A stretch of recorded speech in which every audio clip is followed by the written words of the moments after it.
Mom, I don't get it, I said, looking at the empty chairs where my kids should have been for my mother's birthday party at her house in New Jersey.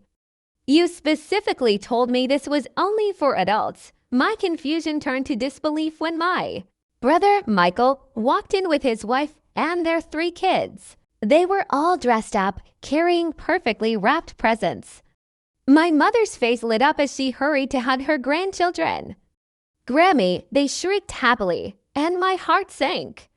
I thought of my own children, Emma and Lucas, who were at home with a babysitter because I had respected my mom's wishes.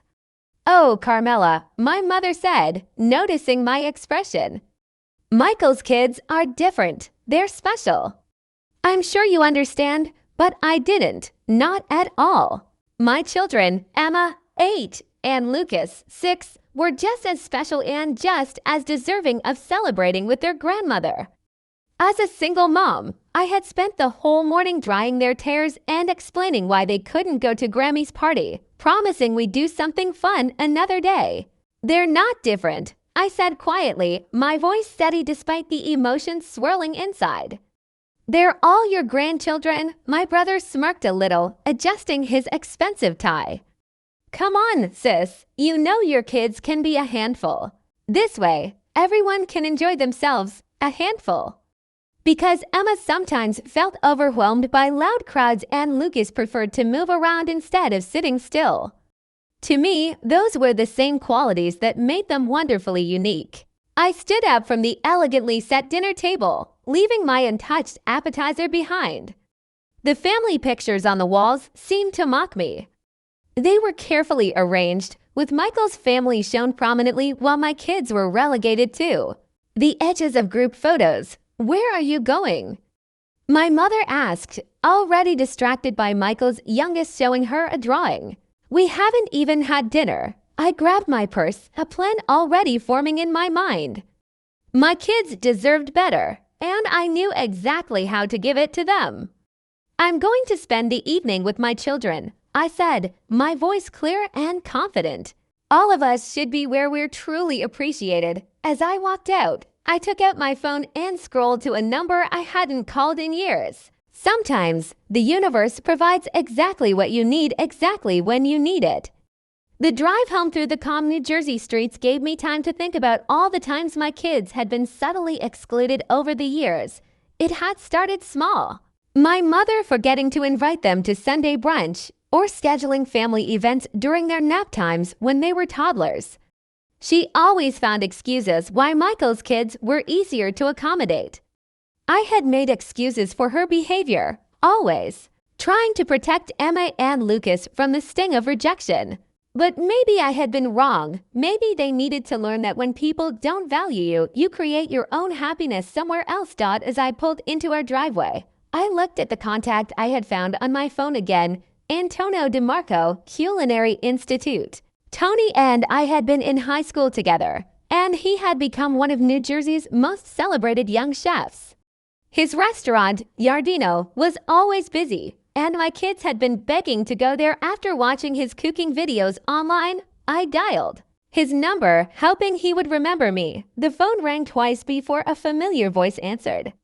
Tony, it's Carmela Martinez from Ridgewood High. Carmela. Oh my God, it's been forever. How are you? The warmth in his voice brought tears to my eyes. I'm okay. Listen, I have a weird request. Are you at the restaurant tonight? I explained the situation, trying to keep my voice steady. Tony listened without interrupting, then said something that made me smile for the first time that night. Bring them over right now. I have a perfect idea. I walked into the house to find Emma and Lucas with their babysitter, Jessica. They were trying to play board games, but were clearly sad. Emma's long, dark hair was in the special occasion braid she had done herself, holding on to hope that Grammy would change her mind. Mom, Lucas jumped up, his energy instantly back. You're back early. Did Grammy miss us? The question broke my heart, but I wouldn't let them see my sadness. Instead, I gave a mysterious grin. How would you like to go on an adventure? Emma looked up carefully. What kind of adventure? Well, I said, pulling up one of Tony's cooking videos on my phone. How would you like to meet this chef and maybe learn to make something special in his kitchen? Their eyes widened in excitement. Really? They gasped together. Really? Sometimes the best celebrations are the ones we create ourselves. The lights of downtown Montclair twinkled as we arrived at Giardino. The restaurant's warm glow spilled onto the sidewalk, and through the windows, we could see the bustling dining room full of happy customers. Emma held her notebook, where she wrote down recipes from cooking shows, and Lucas bounced excitedly. Next to her, are we really going to cook in a real restaurant? Emma asked, her disappointment from earlier completely gone. That's the plan, sweetheart. I smoothed her carefully braided hair. And you know what? You're already dressed perfectly for a special evening. Tony was waiting at the door, his chef's whites crisp and clean despite the dinner rush. His face broke into a huge smile when he saw us. The Martinez family, come in, he knelt. Down to Emma and Lucas's level, I hear you two are interested in cooking. Lucas nodded enthusiastically. I can make scrambled eggs all by myself, and I've been learning about herbs, Emma added shyly, showing him her notebook. I have a little garden on our windowsill. Tony's eyes lit up as he flipped through Emma's detailed notes. This is impressive. You know, I started just like you, growing herbs in my mom's kitchen when I was your age. He led us through the busy dining room to a special table with a view of the open kitchen. The smells of fresh herbs and sauteing garlic filled the air, and I watched my children's faces light up with wonder as they took in the organized chaos of a professional kitchen.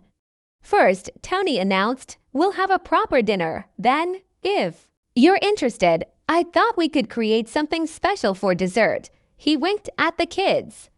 I could use some expert help with my famous tiramisu. Can we really help? Emma asked, her eyes wide. Of course. I'll even give you special chef's aprons. He glanced at me with understanding. Every great chef needs to start somewhere, and my kitchen welcomes all kinds of special talent. The way he emphasized the word special was different from my mother's. She used it to exclude, but Tony used it to celebrate what made each person unique. I watched as a server brought fresh-baked focaccia to our table, the herbs on top matching the ones Emma grew at home. I took the liberty of planning a tasting menu, Tony said. Everything is child-friendly but sophisticated. No dumbed-down kids' meals here. In my kitchen, we respect all our chefs, no matter their age. Looking at my children's excited faces, I felt the last bit of hurt from earlier start to fade. Sometimes, rejection just redirects you to where you were always meant to be. The tasting menu was a parade of delicious dishes that made us forget all about my mother's party. With each dish, Tony told a story about its origins and encouraged the kids to guess the ingredients. Lucas correctly identified the sage in the butternut squash ravioli, and Emma impressed everyone by picking up on the subtle hint of rosemary in the roasted chicken. You have quite a sophisticated palate, Tony told Emma, who beamed with pride. Would you like to see how we make our herb blend? As we finished our main course, Tony brought out two brand new white chef's aprons, each embroidered with Giardino. Junior chef in gold thread, the kids' eyes lit up as he helped them put them on, carefully rolling up the sleeves to fit their small arms. Now, Tony announced, leading us into the kitchen. Who's ready to make some magic? The kitchen was a wonderland of stainless steel and organized chaos. Staff members smiled warmly at the children, and Tony introduced them properly. Everyone, meet our special guest chefs for the evening. Emma here is our herb expert, and Lucas is our enthusiast in training. Welcome to the brigade. Several chefs called out, using proper kitchen terms that made the kids stand taller with pride. Tony set up a special station for them with all the ingredients measured and ready. Safety first, he explained, showing them how to properly hold utensils and handle hot items. Emma took careful notes in her book while Lucas watched with an unusual amount of focus. First, we make the coffee mixture for soaking the ladyfingers, Tony explained. Lucas, would you like to help me count how many we need? Lucas, who sometimes Struggled to sit still in school, counted each cookie with perfect attention. 24, he announced proudly. Exactly right. Emma, could you help me mix the mascarpone filling? The key is to fold it gently, just like how you handle those delicate herbs in your garden. I watched in amazement as my children worked together without their usual squabbling. Emma showed surprising patience while helping her brother, and Lucas listened carefully to her. Suggestions. Tony had an intuitive way of using their strengths while gently helping them with their challenges. Mom, Emma called out, take a picture of us mixing. I snapped several photos of them working, their faces focused and joyful. Without thinking, I posted one to my social media with the caption, "My amazing junior chefs creating magic at Giardino." Thank you, Chef Tony, for making this night unforgettable.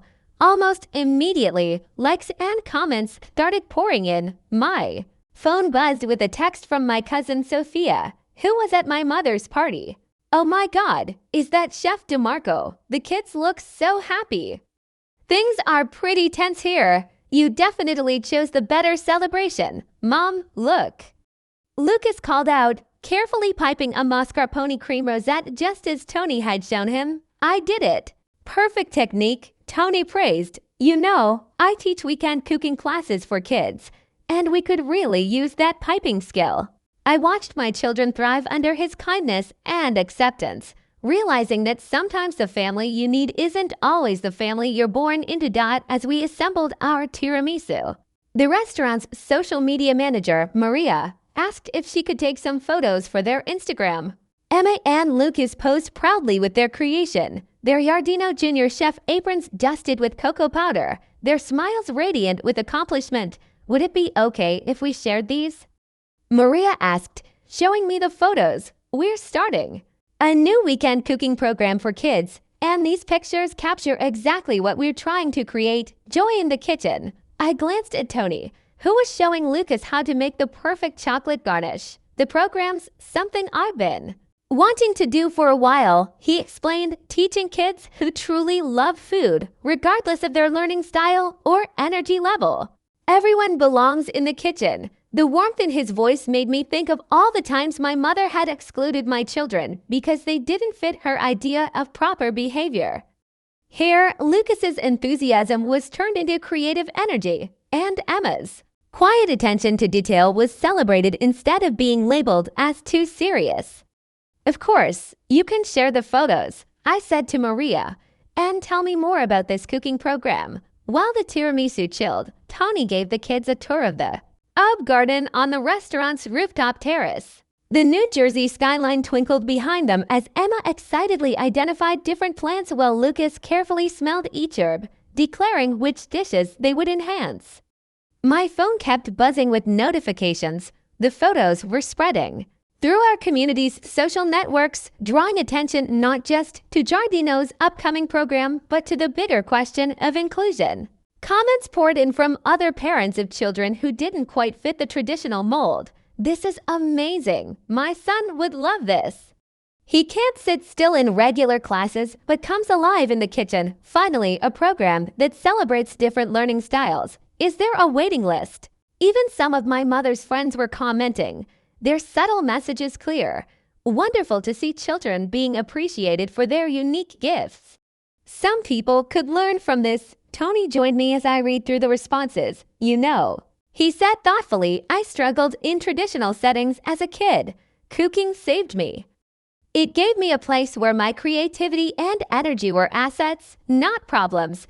That's what I want to create here. He watched as Emma patiently explained to Lucas the difference between oregano and thyme. Your children are fantastic.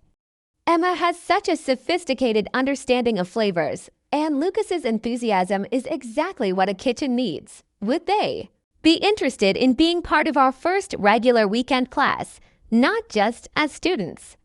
Emma could help mentor younger kids about herbs, and Lucas has a natural talent for demonstrating techniques. Before I could respond, my phone lit up with a call from Michael. I declined it, choosing instead to watch my children flourish in this space that celebrated exactly who they were. I let him and my mother wonder why their perfect party was being overshadowed by photos of my handful kids creating culinary magic. Sometimes the best revenge isn't about getting even. It's about finding your own path to shine. When we returned to the kitchen, our tiramisu had set perfectly. Tony showed the kids how to do the final decoration, teaching Emma the perfect dusting technique for the cocoa powder while Lucas created chocolate curls for garnish.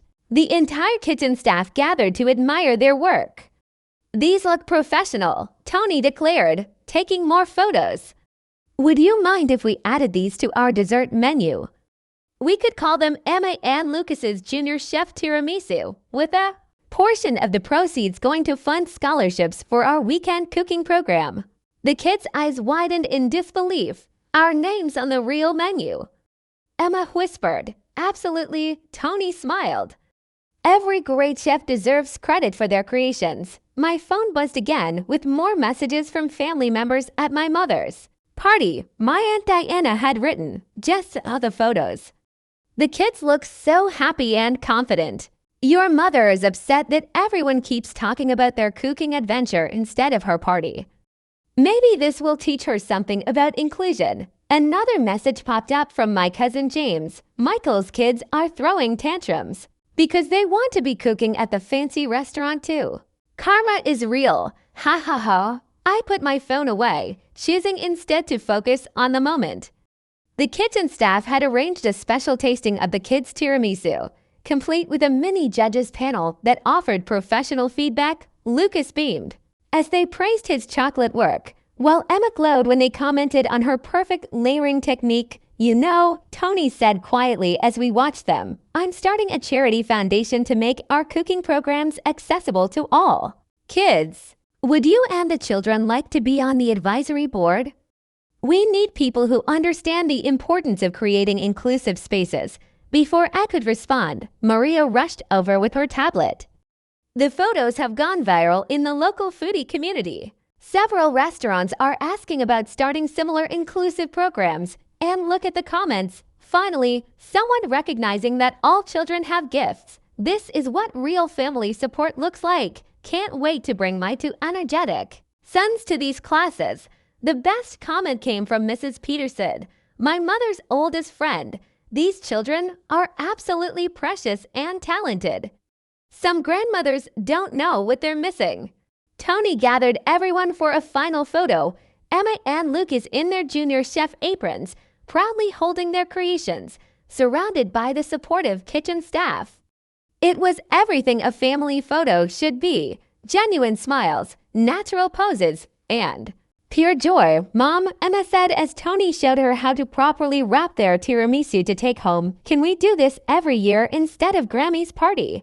"Even better," Tony interjected with a wink. "How about every weekend?" Our junior chef program runs Sunday mornings, perfect for a mother-child cooking tradition. Looking at my children's happy faces, I realized we had found something far more valuable than a spot at my mother's carefully curated family gatherings. We had found our own tradition, our own community, and our own way to shine. The next morning, our kitchen filled with the smell of fresh coffee as Emma and Lucas proudly shared their tiramisu with Jessica, our regular babysitter.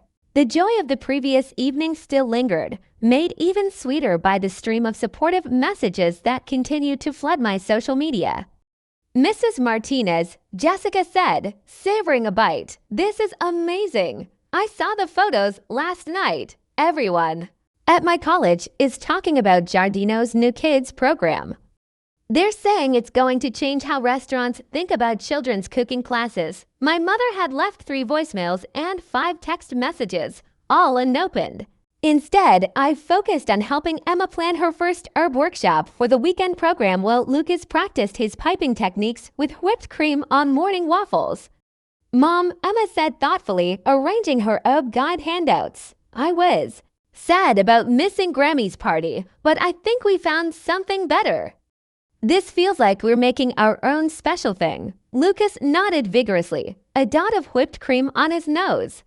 "Yeah, and Chef Tony says I can help teach the little kids how to count ingredients. He says my energy makes math more fun. The doorbell rang. It was Tony dropping off their official junior chef jackets for the weekend program. The first class is already full, he announced.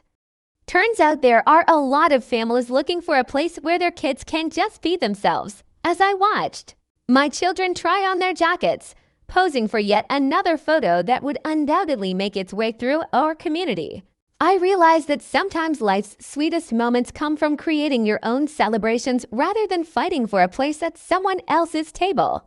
1 month later, Giardino's first official junior chef weekend program launched with Emma and Lucas helping to welcome 15 excited children. The local newspaper covered the event, featuring a photo of my children teaching others, Emma demonstrating her herb expertise while Lucas showed younger kids how to make chocolate decorations. My mother finally stopped calling after I sent her a copy of the newspaper article with a simple note: "We found where we belong." Michael's wife reached out separately, asking if their kids could join the program. I directed her to the website. Like any other parent, no special treatment needed. The kitchen became our Sunday tradition each weekend. Emma expanded her herb garden knowledge, eventually starting a small business selling herb growing kits to other aspiring young chefs. Lucas discovered that his boundless energy made him a natural entertainer, and his cooking demonstration videos on Giardino's social media gained a devoted following. Tony and I worked together to expand the program to other restaurants in New Jersey, creating a network of inclusive spaces where all children could discover their culinary talents. The waiting list grew longer each week, but we made sure to reserve spots for kids who, like mine, needed a place to shine in their own way. "You know what, Mom?" Emma said one Sunday as we prepared for another class. "I don't feel sad about Grammy's parties anymore. We made something better." Lucas looked up from his chocolate piping. "Yeah, and we get to share it with everyone. That's the thing about exclusion. Sometimes it leads you exactly where you were meant to be all along."